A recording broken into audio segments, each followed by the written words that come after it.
안녕하세요. 저는 장기별 혈액순환에 대한 이해에 대해서 발표하게 된 국민건강보험 일산병원의 체외순환사 전윤미라고 합니다.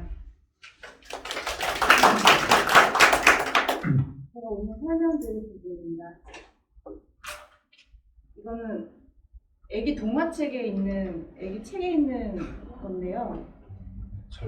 네, 적혈구가 이렇게 지나가니까, 폐를 지나가니까 산소들이 나 좀 데려가라고 온몸 구석구석 가고 싶다고 그 얘를 데려가서 온몸 구석구석이 중요하니까 이번에 이산화탄소랑 노폐 대사물 찌꺼기 같은 것들 이번엔 나를 몸 밖으로 데리고 가라고 하는 이런 동화책이 있더라고요. 되게 애들 동화책인데도 되게 과학적으로 잘 돼 있던 거고 그림도 예뻐가지고 한번 넣어봤습니다. 혈액 내의 산소나 영양소 등은 어떻게 온몸에 공급할 것인가. 확산은 농도 차이에 의존하기 때문에 세포 몇 개 정도의 거리를 통과하는데도 속도가 느리기 때문에 세포의 그 대사 요구를 다 충족시키기 힘듭니다. 그래서 확산 이외에 다른 기전이 필요하게 되는데 이 같은 목적은 심장 그리고 혈관계 그리고 그 혈관을 채우고 있는 혈액을 포함한 순환계에 의해 성취됩니다. 그것을 바로 이제 심혈관계라고 합니다. 심혈관계의 3요소는 심장, 혈관, 혈액으로 이루어져 있습니다. 이번에 심혈관계 순환에 대해서 나타낸 것입니다. 전신을 통한 빠른 혈액의 흐름은 심장의 펌프 작용에 의해서 이루어지고 한 방향으로 흐르기 때문에 이러한 형태를 집단 흐름이라고 얘기합니다. 여기서 그 세동맥, 모세혈관, 세정맥을 미세순환이라고 하고 있습니다. 제가 이 혈액 분포에 대해서 하는데 이 혈액 분포를 공부하다 보니까 이런 표는 되게 많은데 결국에 이게 왜 이렇게 이루어지는지에 대해서 알려면 이 심혈관계에 대해서 기본적으로 알아야 되더라고요. 그래서 제가 이렇게 준비를 했습니다. 심혈관계의 이제 중요한 특색은 혈압, 혈류, 저항과의 관계인데 이거를 저희가 헤모다이나믹이라고 얘기하고 있습니다. 그래서 이 혈액의 우리 모든 부분의 혈류는 압력이 높은 곳에서 낮은 곳으로 이제 흐르게 되는데 이것을 정수압이라고 합니다. 이때 이 정수압은 혈액에 가해지는 힘을 나타내는데 이 힘은 심장의 수축에 의해서 발생하는 것입니다.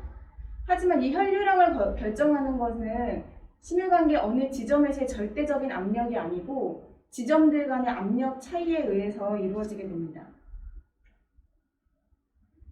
이것은 이제 관내 두 점 사이의 흐름을 압력 차이에 의해 두 점 사이의 흐름은 압력에 비례한다라는 것을 나타낸 건데요. 이 P1에서의 압력이 100이고 P2에서의 압력이 10이라고 하면 이 압력차는 90이고 이 두 번째 밑에 관의 P1의 압력은 500이고 P2의 압력이 410일 때 이 차이는 또 90이 됩니다. 그래서 서로의 압력은 다르지만 동일한 압력차가 있기 때문에 결국에 이 관내 흐르는 혈류는 같다라고 설명됩니다. 혈류량은 두 지점과의 압력 차이뿐만 아니라 그 흐름에 대한 저항에 따라 다르게 되는데요. 이 저항을 결정하는 게 점성과 또 액체가 흘러가는 관의 길이 그리고 반지름에 의해서 이제 다르게 됩니다. 그래서 이 두 번째 그림에서 이거는 이제 그 관의 반지름이 저항과 흐름에 미치는 영향에 대해서 이제 나타낸 건데요. 반지름이 2인 관에 있는 5cc의 혈액과 반지름이 1인 관 내에 있는 그 혈액이 닿게 되는 면적을 보면 반지름이 1인 부분이 더 그 많은 면적이 닿게 되고 이거는 그만큼 마찰이 더 높아진다는 얘기고 저항이 더 커진다는 것을 뜻하고 있습니다. 그 이 두 번째 밑에 그림은 같은 압력 경사에서 그 관의 반지름에 따른 관의 반지름에 따라서 그 흐름이 달라진다는 것을 보여주고 있습니다. 관의 반지름이 작으면 작을수록 그 흐름은 줄어들고 동일한 반으로 이 반지름이 반으로 줄게 되면 그만큼 흐름은 16분의 1로 감소한다는 것을 알고 있습니다.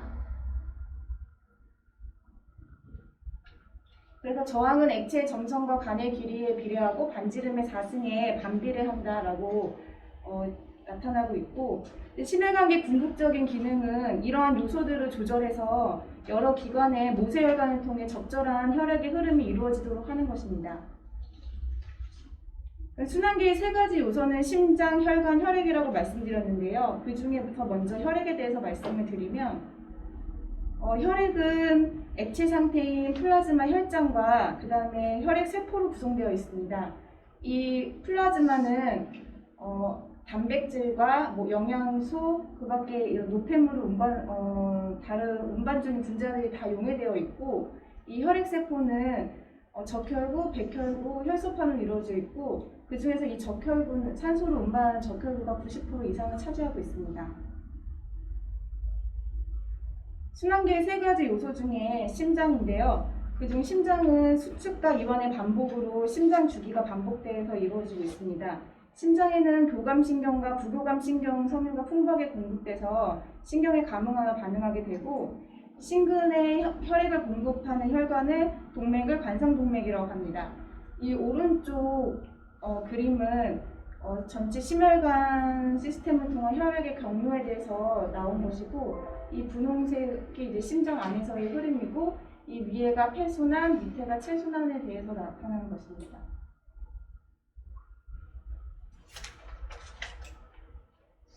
심장의 교감신경 섬유는 심장 전체를 자극하고 주로 노에피네프린을 방출해서 그 베타 아드레나지 리셉터에 결합하게 됩니다. 그리고 부경감신경 섬유는 주로 심방에 있는 세포에서 아세틸콜린을 방출해서 아세틸콜린 수용체는 이제 무스카린 작동을 하게 되게 됩니다. 이 오른쪽에 있는 그래프는 저희가 이제 그 교감신경과 부교감신경이 동방결절에 어떤 영향을 미치는지 보여주는 그래프입니다. 이 노란색은 교감신경이 자극했을 때를 나타내는 것인데요. 교감신경이 자극이 되면 그 세포 내로 소디움이 유입이 되면서 그 박동원 전이 기울기가 이렇게 증가하고, 그만큼 이제 동방결절 세포가 역치에 도달하는 게 빨라지면서 심박동이 빨라진다는 것을 나타내고 있고, 부교감신경은 그 반대작용을 한다는 것을 나타내고 있습니다. 심장은 자신과 우심이 각각 따로 그러나 동시에 작동해서 혈액을 체혈관이나 폐혈관으로 내보내기 위해서 심방에 먼저 수축하고 그 다음에 심실이 수축하게 됩니다. 이 그림은 심장 흥분의 순서를 나타내고 있고, 노란색은 탈분급된 영역을 나타냅니다. 이것은 이제 심전도에서 저희가 알 수가 있습니다. 이런 심장의 심박출량은 우리 몸의 순환혈류에 영향을 미치게 되는데요. 그래서 이 심박출량에 영향을 주는 것은 그 프리로드랑 컨트랙틸리티랑 애프터로드가 있습니다. 프리로드는 심실에서 근육 섬유가 늘어나는 것을 말합니다. 예를 들어서 물풍선을 예로 들면 물풍선에 물이 많이 담겨질수록 물풍선이 늘어나는 것과 같습니다. 그래서 그 볼륨이 많을수록 그 수치가 증가하게 되고, 이것은 저희가 CVP나 펄머너리 아테리 웨지 프레셔를 모니터링을 하면서 알 수 있습니다. 그리고 컨트랙틸리티는 심근의 수축 능력을 말하고 프리로드의 영향을 받게 됩니다. 노란색 고무줄을 당겼을 때 10cm 당긴 것과 20cm 당겼을 때 고무줄이 날아가는 정도가 다르듯이, 이 당김을 프리로드라고 생각하고 날아가는 정도를 컨트랙틸리티라고 생각했을 때 20cm인 프리로드가 더 많을수록 더 멀리 날아간다는 것을 알 수 있습니다. 그 다음에 또 심박출량에 영향을 미치는 것은 이제 애프터로드가 있는데요. 이 애프터로드는 심실이 혈액을 일정량 방출하게 될 때 이겨내야 하는 압력을 나타냅니다. 예를 들어서 물풍선을 제가 손으로 입구로 막았을 때 물풍선 속에 있는 물이 풍선 밖으로 나가기 위해서는 그 손의 압력을 이겨내야 하는데, 그게 바로 애프터로드라고 하고, 이것은 저희가 카디악 아웃풋 모니터링상에서 PVR과 SVR로 저희가 알 수가 있습니다. 이렇게 심근 섬유가 늘어날수록 수축력도 강해진다는 게 프랭크 스탈린의 법칙이고요. 법칙이고, 만약에 애프터로드가 증가하게 되면 심장이 일정 혈액을 박출하기 위해서는 더 많은 노력을 해야 되기 때문에 심장에 더 부담이 갈 수 있다는 얘기가 됩니다. 그 다음 혈관계에 대해서 설명드리겠습니다. 혈관계는 혈압 조절과 여러 조직으로의 혈류 분배를 하는 역할을 하고 있고, 그 중에 이 내피세포는 그 심장과 혈관에서 혈액세포가 들러붙지 않도록 하는 물리적 안감의 역할을 하면서 혈장과 간질액 간의 영양소, 대사산물, 용액 등의 교환에 있어 투과성 울타리 역할을 하는 등의 많은 역할을 하고 있습니다. 그 혈관계 중에서 세동맥에 대해서 먼저 말씀을 드리면, 세동맥의 역할은 각각의 기관에 있는 세동맥은 평균 동맥압 상태에서 각 기관으로의 상대적 혈류를 결정하고 평균 동맥압을 결정하는 중요한 요인입니다. 세동맥 평활근은 자발적으로 광범위한 활성을 나타내는데요. 즉 신경이나 호르몬, 축분비 자극 없이도 스스로 수축을 하게 됩니다. 이 자발적인 수축 활동을 국소적 조절이라고 하고 내인성 긴장 또는 기저성 긴장이라고 합니다. 이것은 이제 기저순의 수축이 유지되는데 신경 전달 물질과 같은 외부 신호에 의해서 증가할 수도 있고 감소할 수도 있습니다. 이 오른쪽 그림은 수조에서 압축성이 있는 일련의 배수관을 통해서 유출되는 액체의 양을 나타낸 것입니다. 즉 혈류량 분배의 중요한 원리를 나타낸 그림인데요. 밑에 1, 2, 3, 4, 5라고 써있는 게 올간이라고 생각하면 혈관의 확장과 수축이 혈액 분배에 중요한 역할을 한다는 것을 나타내고 있습니다.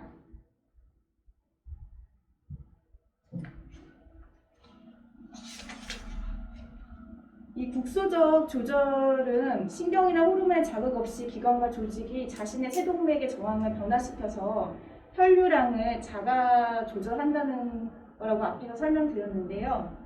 그 중에서 대사 활동이 증가할 때 혈류량이 증가하는 것을 활동성 충혈이라고 하고, 보통 우리가 운동하거나 근육을 많이 쓸 때 골격근으로 혈류량이 증가하는 것과 게 그 예입니다. 그리고 압력의 변화에도 불구하고 혈류가 거의 일정하게 유지되는 방향으로 저항이 변화돼서 그 변화로 조절하는 게 바로 혈류 자동 조절이라고 하고요. 반응성 출혈은 기관이나 조직의 혈액 공급이 완전히 막혔다가 그 막힘이 해소가 되면 그 혈류가 일시적으로 갑자기 크게 증가하는 것을 반응성 충혈이라고 합니다.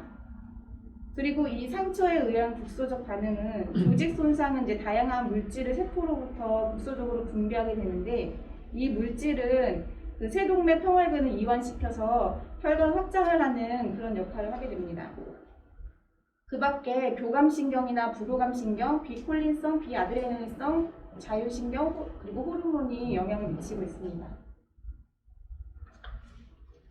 이것은 각 조직별 이제 어떤 국소적 요인으로 인해서 작용하는지를 설명드리는 건데, 심장이나 골격근 같은 거는 활동성 충혈이 가장 큰 작용을 하게 되고, 그 다음에 심장이나 뇌는 혈류 자동 조절에 의해서 조절되게 됩니다.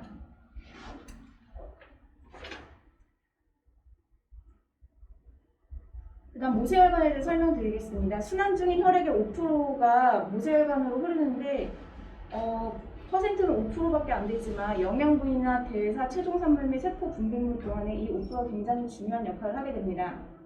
모세혈관은 인체의 거의 모든 조직에 분포하게 되고, 대부분의 세포들이 이 모세혈관에서부터 0.1mm 이내에 존재하기 때문에 확산거리는 매우 짧고 교환은 효율적으로 이루어지게 됩니다.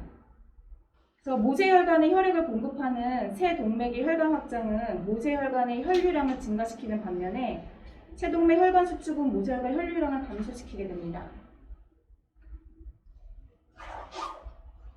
혈류 속도는 대동맥에서 가장 빠르고 동맥과 세동맥에서 점차 느려지다가 이제 광대한 횡단 면적의 모세혈관을 통과할 때는 그 속도가 급격히 느려지게 됩니다. 모세혈관을 통한 느린 혈액 흐름은 혈액과 간질액 사이의 물질 교환에 필요한 시간을 최대화시키게 됩니다.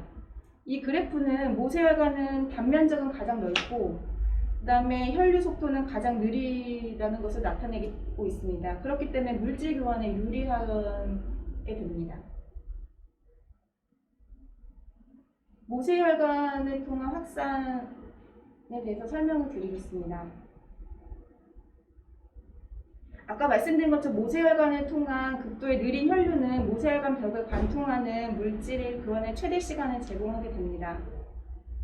산소와 이산화탄소를 포함한 지용성 물질은 혈관 벽을 통해서 쉽게 확산되지만 이제 호르몬과 같은 특정 단백질은 아주 작은 양만이 소포수송을 통해서 내피세포를 통해서 통과할 수 있습니다. 이 그림은 근육의 포도당, 산소, 이산화탄소의 이동을 나타낸 것입니다. 우리가 이제 운동을 하게 되면 포도당이 여기 있는 간질액에서부터 근육으로 빠져나가게 됩니다. 산소도 이제 같은 방향으로 확산에 의해서 이동하게 되는데요. 그러다 보니 간질액의 산소와 글루코즈 농도가 떨어지게 되고, 그래서 그 모세혈관 내에 있는 글루코즈와 O2가 간질 내로 이동하게 됩니다. 또 그 근육에서 이제 활동에 의해 만들어진 CO2의 농도가 증가하면 그게 그거가 이제 모세혈관 내에 농도차가 생기면서 이 CO2가 모세혈관 내로 이동하게 됩니다. 이거는 이제 이 두 가지 경우 모두 물질의 이용 혹은 생산이라는 물질 대사가 궁극적으로 모세혈관 내외의 확산 기울기를 유발한다는 것을 나타내고 있습니다. 그러니까 즉 조직의 대사율이 증가하려면 혈액으로부터 더 많은 영양소를 얻어야 하고 더 많은 대사산물을 제거해야만 합니다. 이 목적을 달성하는 하나의 기전이 활동성 충혈이고, 그리고 두 번째 중요한 기전이 혈장과 조직 사이의 확산 기울기가 커지는 것에 의해서 이동한다는 것입니다. 그리고 모세혈관을 통한 집단 흐름이 있습니다. 이거는 이제 세포 외액의 분포에 대해서 먼저 알고 있어야 되는데요.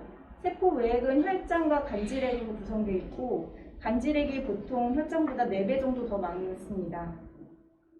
그리고 이 모세혈관 주변에 이 압력 차이가 발생하게 되는데, 모세혈관의 혈압, 즉 정수압이 간질액의 정수압보다 더 높기 때문에 모세혈관에서 간질액으로의 수분 이동이 일어나게 되고, 그 다음에 또 우리가 알아야 되는 집단 흐름은 삼투압에 의한 것입니다.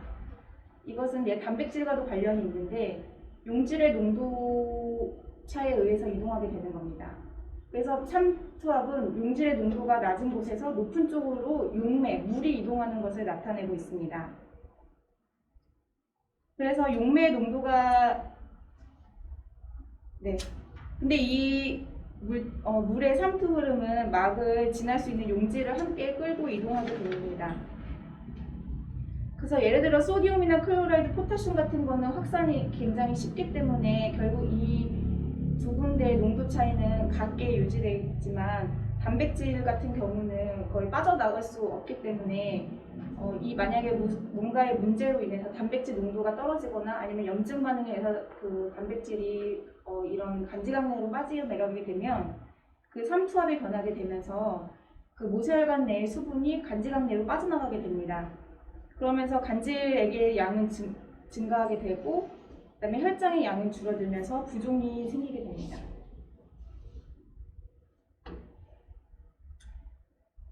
이 그림은 정수압과 삼투압에 관련된 내용입니다.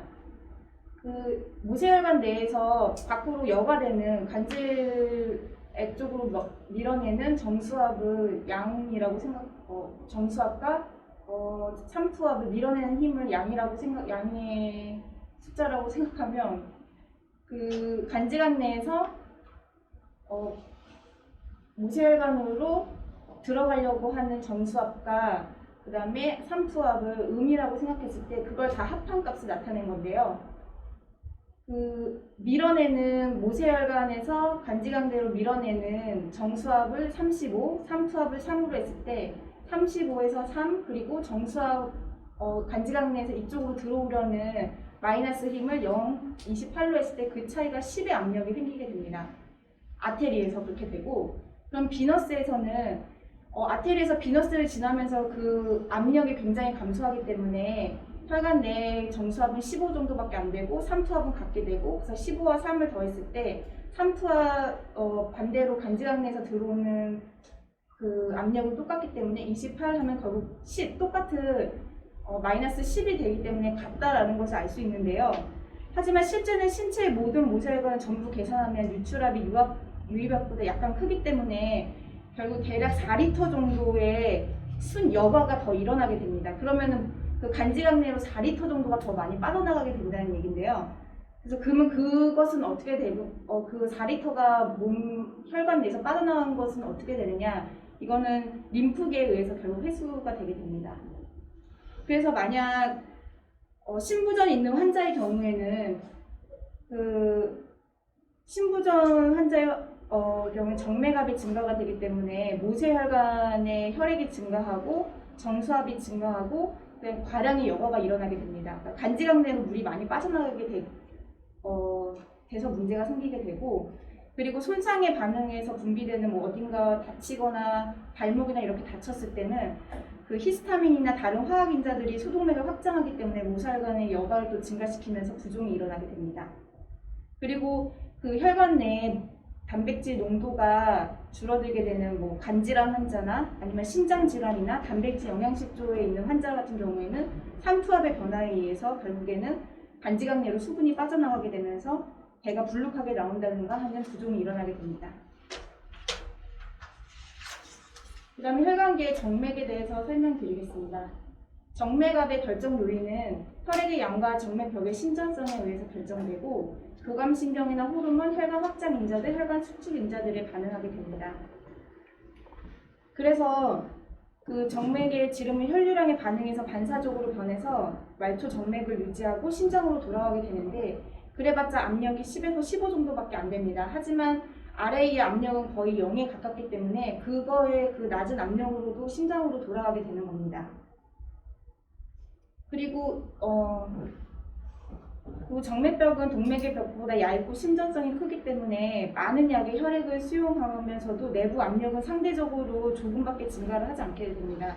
그래서 혈액 총량의 약 60%가 체순환계 정맥에 들어있지만 정맥의 평균 압력은 10 정도로 유지되는 게 그 이유에서 그렇습니다. 또 골격근 펌프에 의해서도 변화되는데, 골격근의 수축 동안 근육 사이에 지나는 정맥이 어느 정도 압박이 되면서 정맥의 지름이 줄어들고, 그래서 더 많은 혈액을 심장으로 보낼 수 있게 펌핑하는 작용을 하게 되고, 호흡 펌프에 의해서는 흡기 동안 횡격막이 내려가면서 복부를 눌러서 복압이 올라가게 되고, 이 압력의 증가가 되면 수동적으로 복부 내의 그 정맥으로 이게 전달이 되게 됩니다. 동시에 흉부 압력이 감소하기 때문에 흉곽 내 정맥과 유심방의 압력도 감소하게 되면서 흡기일 때 정맥 활류가 증가하게 됩니다. 그러므로 운동시나 아니면은 운동 시에 이제 깊거나 빠른 호흡 같은 거는 이제 심장 쪽으로의 혈류의 흐름을 도와주게 되는 것입니다.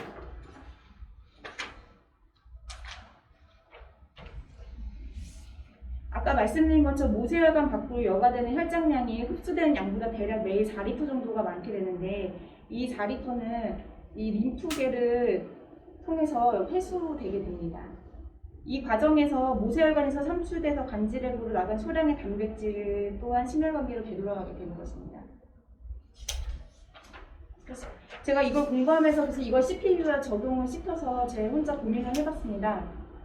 10ppb 동안 내 산소 요구량은 주로 내 온도에 반비례해서 변화하고, 내 혈류는 내 산소 요구량, PCO2, 헤마토크릿, 민 아테리아 프레셔에 영향을 많이 받습니다. 민 아테리아 프레셔는 50에서 55 이상에서 세레브랄 블러드 퍼퓨전이 유지된다고 하고, 펌프 플로우가 적당해도 민 아테리아 프레셔가 낮으면 세레브랄 퍼퓨전이 충분하지 않을 수 있습니다. 그래서 RSO2 모니터와 PaCO2를 보면서 수액가스와 플로우를 조절해서 내 혈류를 유지하게 됩니다. 예를 들어서 어센딩 에오르타 아치 수술 환자의 경우 뇌 관리를 유지하기 위해서 이누미네이트 아테리나 캐로티드 아테리에 캐뉼레이션을 해서 한쪽당 150에서 200cc 정도의 플로우를 보내게 되면 토탈 300에서 400cc 정도를 이제 보내게 되는데요. 그 RSO2를 보면서 너무 그 세레브럴 옥시메트리 수치가 너무 떨어지면 그 플로우를 좀 더 올려서 조절하게 되고, 엑실러리 아테리 쪽으로 보내게만 되면, 그쪽으로 캐뉼레이션을 하게 되면 그보다 더 많은 양의 1000cc 정도를 플로우를 이제 보내게 됩니다. 카디오펄모너리 바이패스 앤 메케니컬 서포트 그 책에 보면은 세레브랄 퍼퓨전을 위해서 환자의 분당 케이지당 10cc 정도의 플로우를 보내라고 되어 있습니다. 이 대략 65kg의 환자에서 이 브레인에 대한 혈액 분포가 650임을 감안했을 때 그 이론이 일치된다는 것을 알 수 있고, 그래서 만약에 세레브럴 퍼퓨전을 하게 되면은 한 600 정도까지는 저희가 퍼퓨전을 해줘야 한다라는 결론이 나오게 됩니다. 또한 디센딩 에올타 애뉴리즘 수술할 때는 애뉴리즘의 위치에 따른 에올타의 클램프의 위치에 따라서 발류량이 다르게 되는데, 만약 대동맥 근위부에서 프록시말 부위에 클램프를 하게 되면 그 밑에 있는 키드니나 앱도면 올관까지 퍼퓨전을 해줘야, 적어도 이 정도는 퍼퓨전을 해줘야 되는데 그 퍼센티지가 44% 이상은 돼야 한다는 얘기거든요.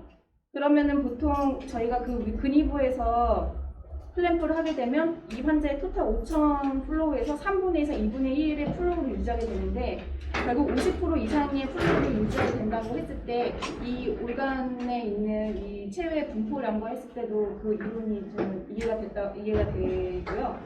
그리고 더 그보다 아래 키드니 아래에서 만약에 클램프를 하게 되면 그보다 더 작은 플로우인 토탈 플로우에서 4분의 1에서 5분의 1 정도만 플로우를 줘도 적당하다라고 하는 이유가, 이 밑에 한 24% 정도의 어떤 올간 쪽의 퍼퓨전은 그 밖에 다른 것도 있겠지만 유지하기 위해서는 한 그 정도 플로우도 어느 정도 적절할 수 있다라는 결론이 나오게 됩니다. 이때 레디얼 아테리 프레셔가 페모럴 아테리 프레셔보다 조금 높게 유지해서 심장과 뇌의 혈류가 더 잘 유지될 수 있도록 하게 됩니다. 감사합니다. 제가 너무 되게 부족한 발표였는데 잘 들어주셔서 너무 감사합니다. 발표 되게 잘하셨어요. 이게 제가 이거를 처음에 하라고 말씀을 드린 게, 우리가 전체 이제 항상 전체 카디악 아웃풋만을 보고 전체 카디악 이제 플로우를 보고 하는데, 이게 이제 만약에 세레브랄 퍼퓨전을 한다던가 아니면 우리 케비지 아니 코로나리 퍼퓨전도 해줘야 되잖아요. 카디플레저 줄 때. 그러면 우리가 보통 주는 게 250에 300 준다고 얘기를 하는데, 그러면 왜 그렇게 줘야 되느냐? 그런 것들이 다 그 전체 카디악 아웃풋에서 각 장기별로 가는 그 퍼센테이지가 어느 정도 정해져 있어요. 아까 선생님이 얘기했던 것처럼 만약에 운동을 한다거나 이런 경우에는 키드니의 플로우가 보통 한 20몇 프로가 가는데 확 줄어요. 거의 없이. 5% 이하로. 나머지는 다 골근격계로 다 가는 거고. 그러니까 우리는 근데 이제 또 근육으로 갈 리는 없잖아요. 다 마취시켜 놓고. 그러니까 이제 이런 거를 이해를 해야 되고, 그 다음에 이제 디센딩에 소라시계 그렇다면 펌프를 돌려야 된다는 상황이 있었을 때, 그럴 때는 만약에 얼마를 줘야 되냐 그러면, 그 다음에 리버 트랜스플란테이션 할 때 펌프를 돌리잖아요. 그러면 리버 트랜스플란테이션 할 때 그럼 펌프를 돌리게 되는데 어디다 캐놀레이션을 해서 어떻게 줄 때 어느 정도의 양을 줘야 되느냐, 그거를 이제 제가 요청을 드렸고, 이거에 대해서 되게 많은 준비를 하신 것 같아요. 되게 지금 보면서 나중에 저희 심포지움이나 이런 거 할 텐데 지금 그때 발표를 해도 될 정도로 잘 만드신 것 같습니다. 그래서 되게 자세하게 했고, 제가 혹시나 해서 또 준비를 해왔던 슬라이드가 있는데 굳이 그거는 할 필요가 없을 것 같아요.